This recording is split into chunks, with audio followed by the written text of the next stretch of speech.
अध्यात्म विश्व विज्ञान यूट्यूब चैनल पर अपने सभी प्रेमी पाठकों का हार्दिक स्वागत और समादर करते हैं।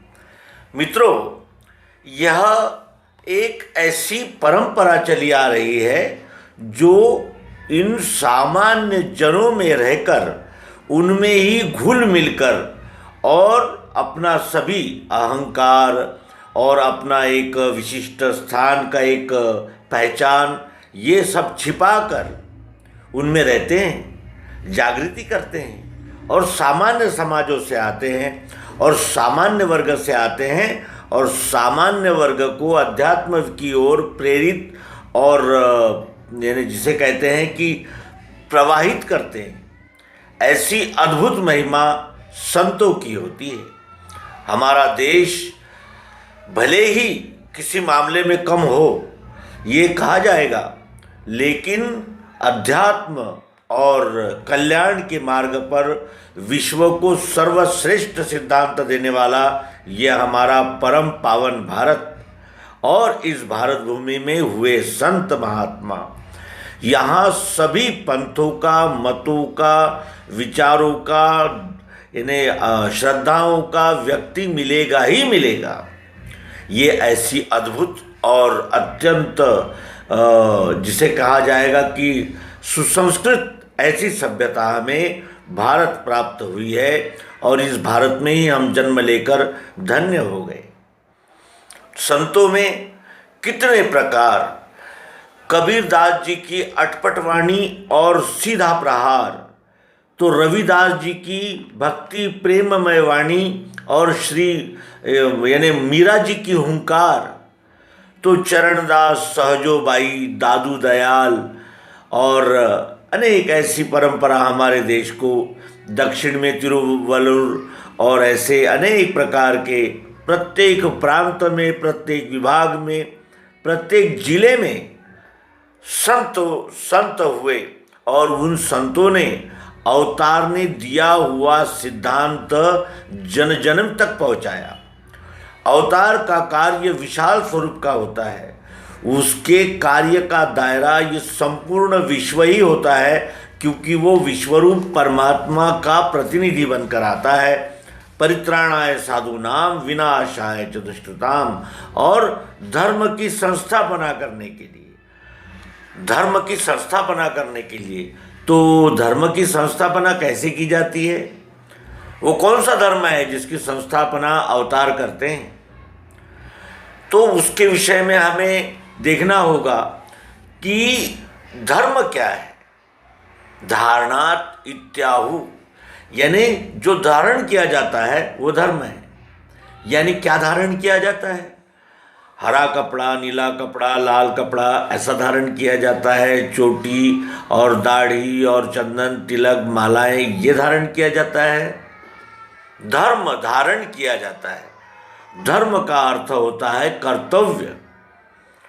फौज यानी सेना के यानी नियुक्त सिपाही जो सीमा पर लड़ रहे हैं, वो क्या कर रहे हैं? वो ड्यूटी कर रहे हैं। उसमें उनका कोई भी कर्म मैं कर रहा हूँ ये अभिमान भी नहीं है, क्योंकि वो किसी विशिष्ट उद्देश्य के लिए युद्ध कर रहा है। और यानी कर्म की फलाशा भी नहीं, क्योंकि वो तो जान हथेली पर लेकर वहां उपस्थित है।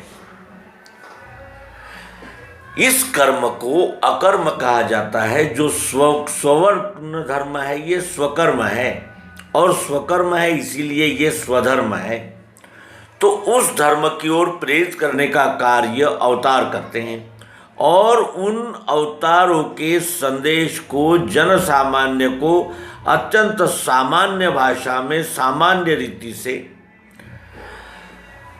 अष्टकमल का चरखा बनाया, 5 तत्व की पूनी, अपने ही ट्रेडिशन में, अपने ही यानी दैनंदिन व्यवहार में उस अध्यात्म को घटा देना, ये संतों का महिमा। ऐसे अनेक संत हैं और ऐसी अनेक संत परंपराएं हैं। महाराष्ट्र में ज्ञानेश्वर महाराज, एकनाथ महाराज, तुकाराम महाराज, चोखा मेड़ा, सावता माड़ी, कितने नाम लें। और इन संतों ने ही इस मानव यानी इस सभ्यता को ईश्वर की ओर जाने से सदैव प्रेरित किया और चलायमान रखा। जीवन में उन्होंने, ये सभी ऐसे संत नहीं हैं कि जो धनाढ्य परिवार से आए हो या बड़े भारी कोई जमींदार परिवार से आए हो, लेकिन जमींदार परिवार से आने वाले संतों का भी अगर हमने चरित्रावलोकन किया तो उसमें भी हमें वैराग्य, अपरिग्रह और प्रेम, सद्भावना, सहजीवन, आनंद, मैत्री ये सब प्राप्त होते हैं। और अगर हम निर्धन समाज से आए हुए संतों के जीवन की ओर देखें तो वहाँ भी कबीरा खड़ा बाजार में लिए लुकाठी हाथ, जो घर फूके अपना चले हमारे साथ। और ये अशिक्षित और सर्वसामान्य समाज में हुए तो उच्च प्रति में यानी बुद्धिजीवियों में दयानंद, विवेकानंद, आदि शंकराचार्य और अनेक ऐसी परंपरा रखी हुई है, नाथ संप्रदाय की परंपरा है, ऐसी कितनी परंपराएं बुद्धिजीवियों में भी कार्य करती रही। और जो सुशिक्षित और जिसे कहा जाता था कि उच्च दर्जे के मननशील व्यक्ति थे, उनमें भी ये विद्या पहुंचाई गई। और इस तरह ये संत परंपरा अत्यंत समृद्ध है। और इसी संत परंपरा में श्री संत ज्ञानेश्वर महाराज हुए। श्री संत ज्ञानेश्वर महाराज ये महाराष्ट्र के आलंदी में हुए, जहाँ उनका समाधि स्थान है। मैं गए जन्म में ही मुक्त हो चुका हूँ, ये जिन्होंने अपने हरि पाठ में लिखा। ज्ञानेश्वरी में उल्लेख करते हैं कि मैं केवल इन जन सामान्य व्यक्तियों को श्रीमद् भगवद गीता बताने आया हूँ, क्योंकि मेरे गुरु का वह आदेश है, इसलिए मैं आया हूँ। श्रीमद् भगवद गीता मराठी भाषा में जन सामान्य लोगों को देने के लिए मैं आया हूँ। और वो कार्य उन्होंने ज्ञानेश्वरी यह गीता पर ओविबद्ध रचना करके संपूर्ण किया।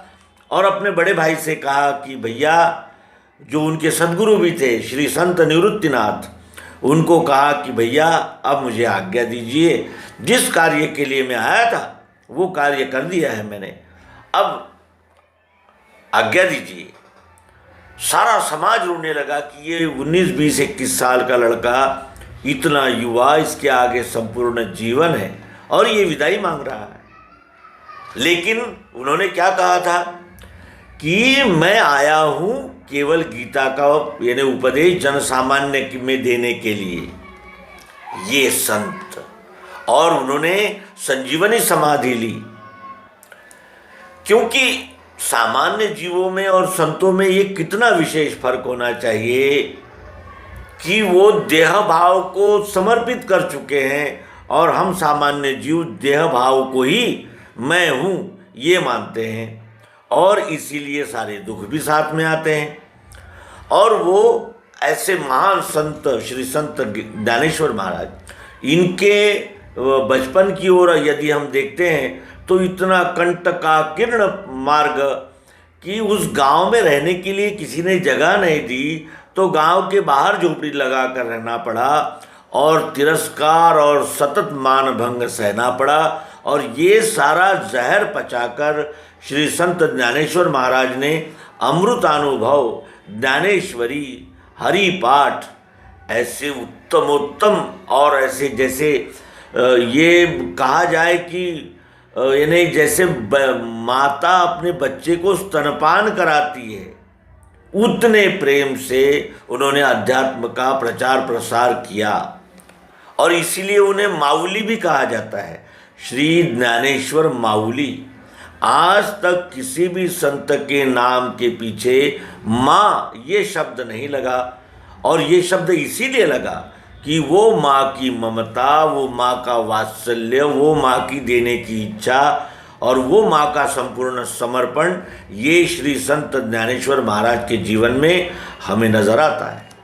और ऐसी अद्भुत लोकोत्तर और परमोपकारी और जिसे कहा जाएगा कि विश्वरूप परमात्मा से एक हुई व्यक्ति जब उनसे पूछा जाता है कि आप आए किस लिए हैं महाराज, श्री संत ज्ञानेश्वर महाराज से यदि कोई अगर पूछ ले कि महाराज आपका आना किस लिए हुआ और आपका संकल्प क्या है, क्योंकि बगैर संकल्प के तो जीव बनता ही नहीं है, संकल्प ने ही तो इस जीव का रूप धारण किया है, व्यष्टि संकल्प। और आपका क्या संकल्प है? ज्ञानेश्वर महाराज को यदि ये पूछा जाए कि आपका संकल्प क्या है, किस संकल्प के लिए आपने शरीर धारण किया, तो उनका उत्तर इस पद में है जो हम अपने प्रिय पाठकों के लिए प्रस्तुत कर रहे हैं। आइए देखें। कहते हैं, अवघाची संसार सुखाचा करीन, अवघाची संसार सुखाचा करीन, आनंदे भरीन तिन्ही लोक, अवघाची संसार सुखाचा करीन, अवघाची संसार जाईन गे माये तया पंढरपुरा, जाईन गे माये तया पंढरपुरा, भेटेन माहेरा, भेटेन माहेरा पुलिया, अवघाची संसार सुखाचा करीन, अवघाची संसार सर्व सुकृताचे फळ मिलाईन, सर्व सुकृताचे फळ मिलाईन, क्षेम मी देईन, क्षेम मी देईन पांडुरंगी, पांडुरंगी, अवघाची संसार सुखाचा करीन, अवघाची संसार सुखाचा करीन। ये सारा संसार मैं सुखमय करूंगा, सारा संसार मैं सुखमय करूंगा, सारा संसार अवघाची संसार सुखाचा करीन, आनंदे भरीन तीन लोक, तीनों लोगों को आनंद से भर दूंगा, आनंद से तीनों लोगों को भर दूंगा। तीनों लोग कौन से हैं? भूतकाल, वर्तमान काल और भविष्य काल। आनंदे भरीन तीनी लोक, तीनों कालों को मैं आनंद से भर दूंगा। जाई न गे माये तया पंढरपुरा, माँ मैं उस पंढरपुर जाऊंगा। कौन से पंढरपुर? पंढरपुर तो एक तीर्थ क्षेत्र भी है महाराष्ट्र में, जहाँ श्री विठ्ठल रुक्मिणी का मंदिर भी है। लेकिन यहाँ वो क्या कहते हैं कि जाई न गे माये तया पंढरपुरा, उस पंढरपुर को जाऊंगी मैं, माँ मैं उस पंढरपुर को जाऊंगी। भेटे न माहेरा पुलिया, पुलिया, मैं मैके जाऊंगी। मैके जाऊं का क्या आशय है? जिस विश्वरूप विधाता से हम, विधाता की निर्मिति, विधाता ही इस शरीर में बोल रहा है, चल रहा है, और यानी वहाँ से यहाँ इस जीव भाव में हम आए हैं और फिर हमें लौटकर शिव भाव की ओर लौटना है, और वही अपना मैका है, वही अपना मैका है, वही अपना घर है। अभी हम यहाँ जाई न गे माये तया पंढरपुरा, भेटे न माहेरा, भेटे न माहेरा पुलिया, पुलिया, अवघाची संसार सुखाचा करीन, अवघाची संसार सुखाचा करीन, आनंदे भरीन आनंदे भरीन तिनी लोक, तिनी लोक, अवघाची संसार। माँ, मैं उस पंढरपुर को जाऊंगी अपने मैके, मैं अपने मैके जाऊंगी माँ, जाई न गे माए तया उस पंढरपुर को जाऊंगी जो मेरा मैका है। कौन सा मैका है? कहाँ से आया है ये जीव? इस जीव का मैका कहाँ है? इस जीव की माँ का घर कहाँ है? कहाँ से आई है ये? और कौन से मैके को जाने की बात करती है ये उस विश्वरूप विधाता से अपने आप को अलग मानकर जो भटक रहा है, उस जीव की ये भाषा है। वो जीव कह रहा है कि मैं अपने मैके जाऊंगी, जहाँ से मेरा उगम हुआ है, जहाँ से आया हूँ। विश्वरूप बनने की चाह है यहाँ। और आगे कहते हैं, सर्व सुकृता से फल मिला ही न, सर्व सुकृता से फल मिला ही न, क्षेममि देईन, क्षेममि देईन पांडुरंगी, पांडुरंगी, अवघाची संसार सुखाचा करीन, अवघाची संसार सुखाचा करीन, आनंदे भरीन, आनंदे भरीन तिनी लोक, अवघाची संसार। सर्व सुकृताचे फळ मिलाईन, जितने भी सत्कर्म, जितने भी अच्छे कार्य, जितना भी अच्छा यानी बर्ताव, जो कुछ भी मैंने अपने जीवन में अच्छा किया होगा, उसी का फल मुझे ये मिलेगा कि मैं मैके जाऊंगी, उसी का फल मुझे मिलेगा। ये सर्व सुकृताचे फळ मिलाईन, सारे सुकृतों का फल मुझे उस समय मिल जाएगा। क्षेममि देईन पांडुरंगी, क्षेम का अर्थ होता है आलिंगन देना। मैं उस विश्व विधाता को आलिंगन करूंगी, यानी क्षेममि देईन पांडुरंगी। और ये अलंकारिक भाषा में वो ये अनुभव व्यक्त कर रहे हैं। और अवघाची संसार इतनी बड़ी प्रतिज्ञा लेकर चलते हैं कि ये सारा संसार सुखमय करूँगा। अवघाची संसार सुखाचा करीन, आनंदे भरीन तिन्ही लोक, तीनों लोकों को मैं आनंद से भर दूंगा।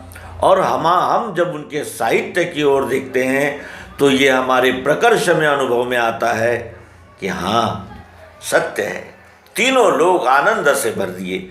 उनके साहित्य का परिशीलन, अवलोकन और उनके साहित्य को आत्मसात करने वाले सदैव विश्वरूप परमात्मा से, यानी जिसे कहते हैं कि जिनकी लिंक लगी ही रही, क्योंकि आता विश्वात्मक के देवे, ये उनके ही शब्द है कि हे विश्वात्मक परमात्मा, मुझे इस ग्रंथ लेखन से चाहिए क्या, क्या चाहिए, क्या मांगा है उन्होंने।